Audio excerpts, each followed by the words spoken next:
Iginit ni dating COMELEC Commissioner Attorney Rowena Guanzon na ang pagsadsad sa negative 15% satisfactory ratings ni Pangulong Marcos Jr. ay patunay lamang umano na hindi na mabubudol ni Pangulong Marcos Jr. ang mga Pilipino. Ito rin anya ang pinakamalala at pinakamababang ratings ng isang Pangulo sa kasaysayan ng Pilipinas. Report mula kay Eden Santos.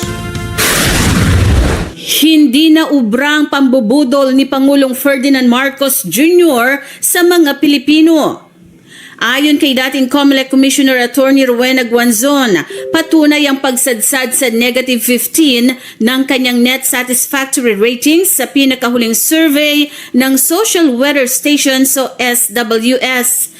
Ito pong survey na ito ay makabuluhan dahil ito yung sa lahat ng pinaggagawa niya para lang ma-improve yung image niya ay hindi niya nabubudol ang tao at yan pa rin ang kalabasan, minus 15. Anya, ito rin ang pinakamalala at pinakamababang ratings ng isang Pangulo sa kasaysayan ng bansa.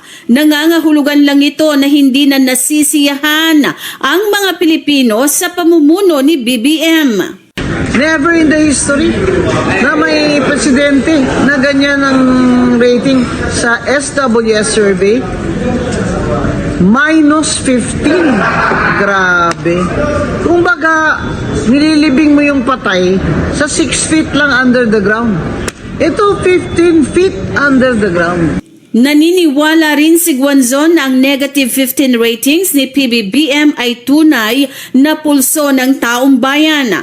Mulat na umano ang maraming Pilipino sa kawalan ng konkretong aksyon ng gobyerno sa iba't ibang issue gaya ng oil crisis, pagsuspinde sa excise tax at VAT, buwis na kinukolekta mula sa mga mamamayan, gayon din sa flood control anomaly na wala pa ring napapanagot, at maging ang impeachment laban kay Vice President Sara Duterte sa kabila ng pagtutol ng maraming Pilipino. Kaya ito pong minus 15 na approval rating ni BBM, totoong pulso po ito ng Pilipino. Kasi ngayon po hindi lang po mahirap ang sakal na, nagugutom na. Pati na po ang middle class, kasama na dyan yung mga fixed, ang mga sweldo at ang mga government employees na tinatax ng gobyerno sa income tax, habang ang inflation, ang taas ng bilihin at ang taas pa rin ng presyo ng gasolina, crudo at kerosene at mga gasol. Kaya parang manhid na si BBM eh. Parang punta-punta ng Japan, ganyan.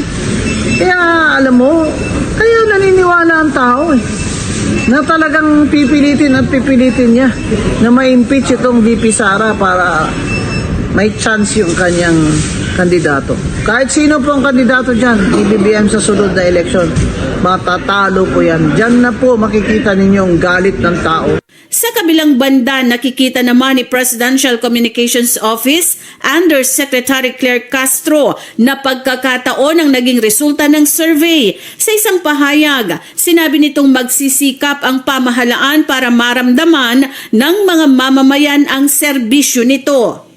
Eden Santos para sa Mata ng Agila. Matatag, matapang, matapat.